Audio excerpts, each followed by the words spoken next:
సౌకర్యం కల్పించటమనే గొప్ప లక్ష్యంతో మొదలైంది భారత్ నెట్.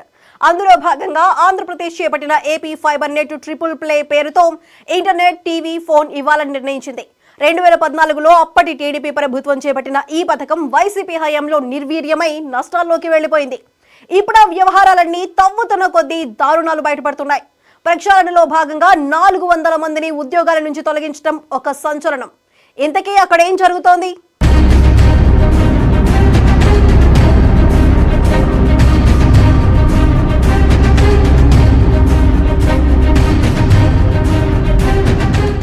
భారత్ నెట్ అని పిలిచే భారత్ బ్రాడ్బ్యాండ్ నెట్వర్క్ పథకం 2012లో మన్మోహన్ సింగ్ హయాంలో మొదలైంది.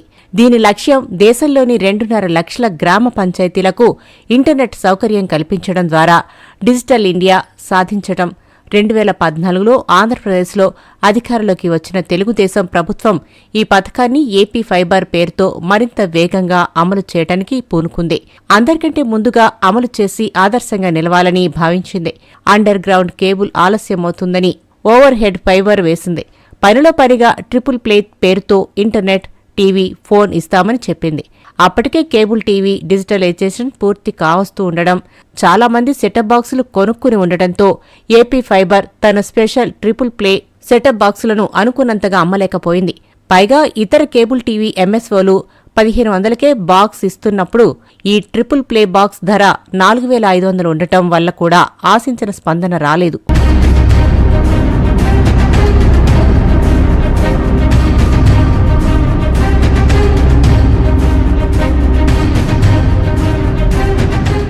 అయితే ప్రభుత్వం పట్టుదలతో ఉండటం వలన అధికార యంత్రాంగం సాయం తీసుకుంటూ ఫైబర్ నెట్ టీవీ కనెక్షన్ల సంఖ్య 10 లక్షలకు చేర్చడంలో టీడీపీ ప్రభుత్వం విజయం సాధించింది. అయితే అది మొత్తం ఆంధ్రప్రదేశ్లోని టీవీ ఇళ్లలో 10% కూడా కాకపోవటం కొంత నిరాశ మిగిల్చింది. ఇంకోవైపు టెండర్ నిబంధనలకు విరుద్ధంగా 330 కోట్ల ప్రాజెక్టులను టెరాసాఫ్ట్ అనే కంపెనీకి ఇచ్చారంటూ అప్పటి ముఖ్యమంత్రి చంద్రబాబు నాయుడు మీద వైసీపీ ప్రభుత్వం ఒక కేసు పెట్టింది. బ్లాక్ లిస్ట్ అయిన కంపెనీ మీద ఆంక్షలు తొలగించారని, ఆ కంపెనీ కోసం నిబంధనలు సడలించారని కూడా సీఐడీ ఆరోపించింది. ఈ కేసు సంగతి అలా ఉంచితే ఏపీ ఫైబర్ను సరైన దారిలో నడపడంలో వైసీపీ ప్రభుత్వం విఫలమైంది. దీంతో ఫైబర్ నెట్ టీవీ కనెక్షన్ల సంఖ్య సగానికి సగం పడిపోయి 10 నుంచి 5 లక్షలకు చేరాయి.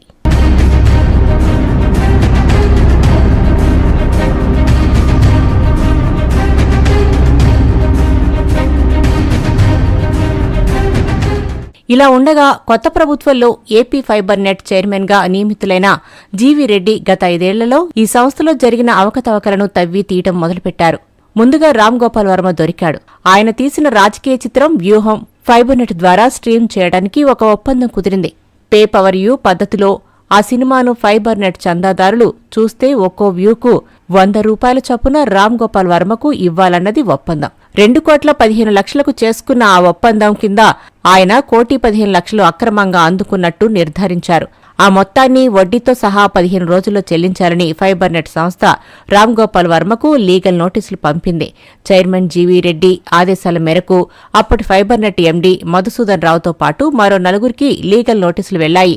వైసీపీ ప్రభుత్వం తనకు అనుకూలమైన సినిమా కోసం నిబంధనలకు విరుద్ధంగా వ్యవహరించినట్టు ఈ ఫైళ్ల పరిశీలనలో తేలటంతో సంస్థ చైర్మన్ జీవీ రెడ్డి మీడియా సమావేశం పెట్టి మరీ ఈ విషయం వెల్లడించారు.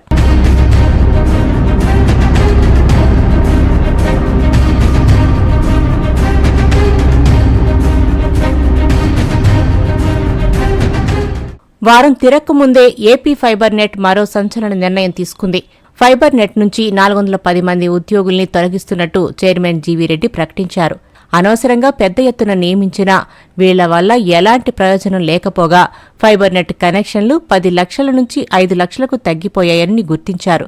వైసీపీ నేతల సిఫార్సులతో అడ్డగోలు నియామకాలు చేశారని, అవసరం లేకపోయినా చాలా మందిని నియమించారని జీవీ రెడ్డి ఆరోపించారు. ముఖ్యంగా వైసీపీ నేతల ఇళ్లలో వంట మనుషులు, డ్రైవర్లుగా పనిచేస్తున్న వాళ్లను ఫైబర్ నెట్లో ఉద్యోగులుగా నియమించారని గుర్తించారు. ఈ ప్రక్షాళన ఇంకా దూకుడుగా జరిగే అవకాశాలు కనపడుతున్నాయి. అవకతవకలు సరిదిద్దడంతో పాటు ఇంకా ఎన్నో ఛత్రయలు తీసుకోవాల్సి ఉంది. ఫైబర్ నెట్ కనెక్షన్ల ఛార్జీలు తగ్గించడం, కొత్త కనెక్షన్లను ఆకట్టుకోవడానికి వీలుగా ఆకర్షణీయమైన స్కీమ్లు ప్రకటించడం చాలా అవసరం. అదే సమయంలో 38 లక్షల సెటప్ బాక్సుల కోసం కేంద్రాన్ని ఇప్పటికే అడిగిన రాష్ట్ర ప్రభుత్వం ఆ డిమాండ్ నెరవేరేలా చూస్తే కొత్త కనెక్షన్లు రాబట్టడం మరింత సులువవుతుంది.